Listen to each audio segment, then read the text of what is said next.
2024 लोकसभा चुनाव को लेकर तमाम राजनीतिक दल और उनके नेता चार दीवारी के अंदर रणनीति बना रहे हैं। तो वही दूसरी ओर बिहार सरकार के पूर्व मंत्री son of Mallah Mukesh Sahani ground zero पर उतरकर हुंकार भर रहे हैं। इतना ही नहीं, अब मुकेश सहनी हेलीकॉप्टर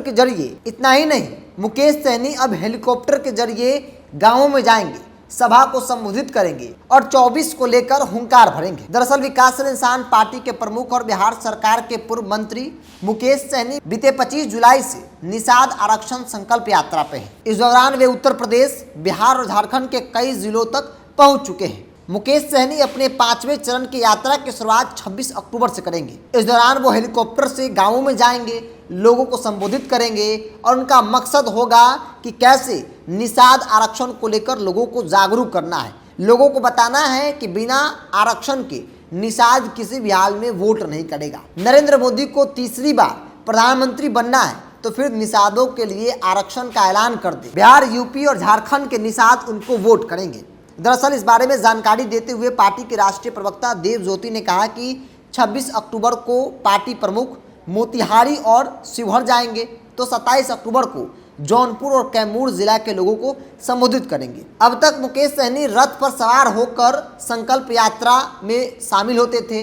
रथ के जरिए वो लोगों के बीच जाते थे, गाँव में जाकर सभा करते थे।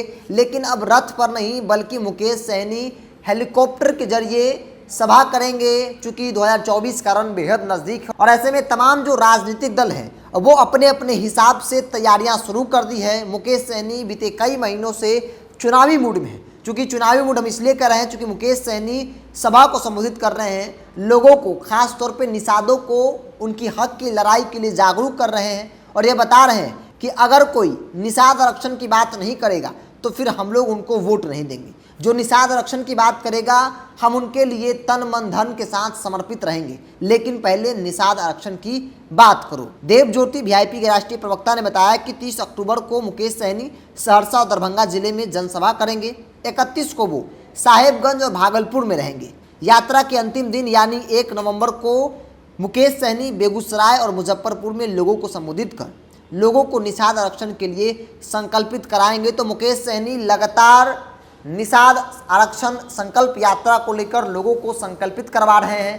हाथ में गंगा जल लेकर लोगों को कसम खिला रहे हैं कि वोट उसी को देना है जो निषादों को आरक्षण देने की बात करे। ऐसे में नरेंद्र मोदी और भारतीय जनता पार्टी के लिए एक बड़ी चुनौती मुकेश सहनी है। क्योंकि मुकेश सहनी जिस वोट बैंक पर दावा करते हैं उनकी भी तादाद अच्छी खासी है और ऐसे में 2024 के लिहाज से 1% वोट भी, चाहे वो भारतीय जनता पार्टी हो या फिर इंडिया गठबंधन, उनके लिए काफ़ी महत्वपूर्ण है। तो ऐसे में मुकेश सहनी अब हेलीकॉप्टर के जरिए सभा में जाएंगे, सभा को संबोधित करेंगे। क्योंकि आमतौर पे जब चुनावी बिगुल फूका जाता है तो नेता हेलीकॉप्टर का इस्तेमाल करते हैं। वजह समय का अभाव, चूंकि समय नहीं होता है और एक दिन में कई कार्यक्रम को संबोधित करना होता है, तो इसलिए हेलीकॉप्टर से आसान और कोई विकल्प नहीं हो सकता है। चूंकि मुकेश सहनी अब तक एक दिन में 3, 4, 5, 7 सभा को संबोधित करते थे बाई रोड, रथ पर सवार होकर। लेकिन अब मुकेश सहनी हेलीकॉप्टर के जरिए एक दिन में दर्जनों सभा को संबोधित करेंगे।